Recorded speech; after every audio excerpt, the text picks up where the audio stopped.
Hello friends. आज के video में इंडिया सऊदी अरेबिया की रीसेंट नेवल एक्सरसाइज पर डिस्कस करने वाले हैं, जिसमें इंडियन नेवी के वॉरशिप्स शामिल थे। और ये जो न्यूज़ है वो UPSC prelims and mains exam के लिए काफ़ी इंपॉर्टेंट है। इसलिए हम वीडियो के लास्ट में कुछ प्रैक्टिस क्वेश्चन आंसर्स को डिटेल वाइज समझाते हैं। अगर आपको ज़रूरत लगे तो हमारे टेलीग्राम चैनल को ज्वाइन कीजिए।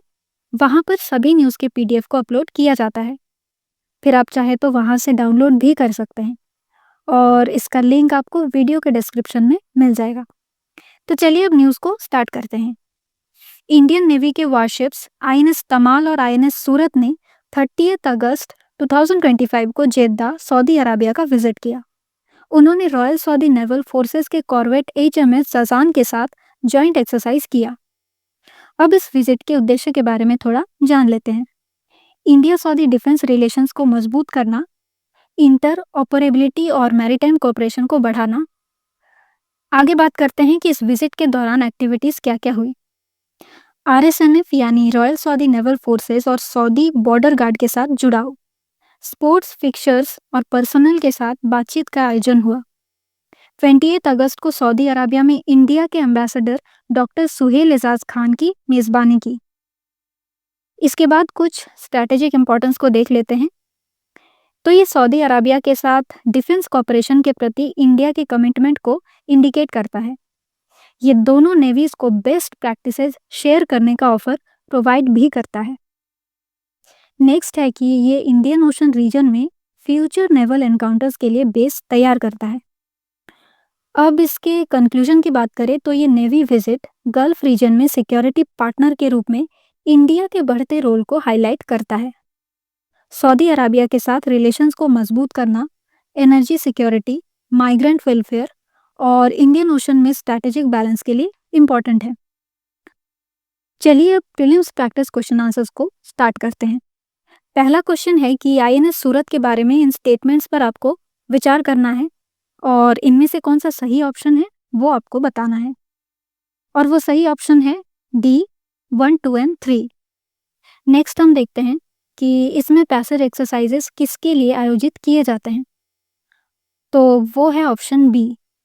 इसके बाद यहाँ इंडियन नेवी शिप्स और उनके टाइप्स को लेकर करेक्ट पेयर्स कौन सा है वो आपको बताना होगा। तो यहाँ पर 1 एंड 2 के पेयर्स सही हैं, यानी ऑप्शन ए। इसके बाद आते हैं मेंस क्वेश्चन आंसर्स की ओर। रिसेंट ईयर्स में India Saudi Arabia defence cooperation तेजी से बढ़ रहा है। तो आईएनएस तमाल और आईएनएस सूरत के रिसेंट हुए एक्सरसाइज के स्ट्रैटेजिक इंपॉर्टेंस पर डिस्कस करना है। चलिए इसको पॉइंट वाइज देखते हैं। Strategic significance, bilateral defence diplomacy को मजबूत करता है, इंडियन ओशन रीजन में मैरीटाइम सिक्योरिटी कोऑपरेशन को बढ़ाता है, नेवीज के बीच ट्रस्ट को बिल्ड करता है। इसके बाद है एनर्जी एंड सिक्योरिटी लिंक। तो ये सऊदी अरेबिया जो है वो क्रूड ऑयल का एक मेन सप्लायर है।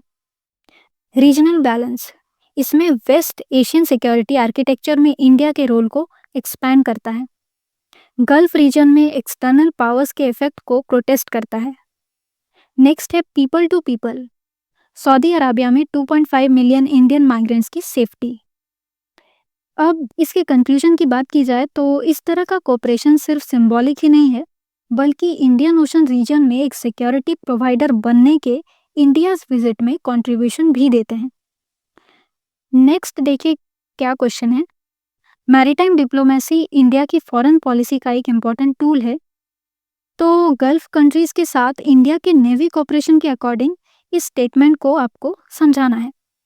ठीक है, तो चलिए इसको समझते हैं। पहले इंट्रोडक्शन की बात करते हैं। Maritime diplomacy equal to navy का यूज। इन रिलेशंस को स्ट्रॉन्ग करने के लिए जॉइंट एक्सरसाइजेस और पोर्ट विजिट्स शामिल हैं। फिर है India gulf context, energy security को इंश्योर करता है। गल्फ कंट्रीज में इंडियन माइग्रेंट्स की सेफ्टी को भी ध्यान में रखा जाता है। मैरीटाइम टेररिज्म के अगेंस्ट सिक्योरिटी कोऑपरेशन को एक्सपैंड भी किया जाता है। अब कुछ रीसेंट एग्जांपल्स को देख लेते हैं। सऊदी अरेबिया के साथ आईएनएस तमाल और आईएनएस सूरत एक्सरसाइज करना। इससे पहले हम देखें तो यूएई, ओमान, ईरान इनके साथ एक्सरसाइज किया गया था।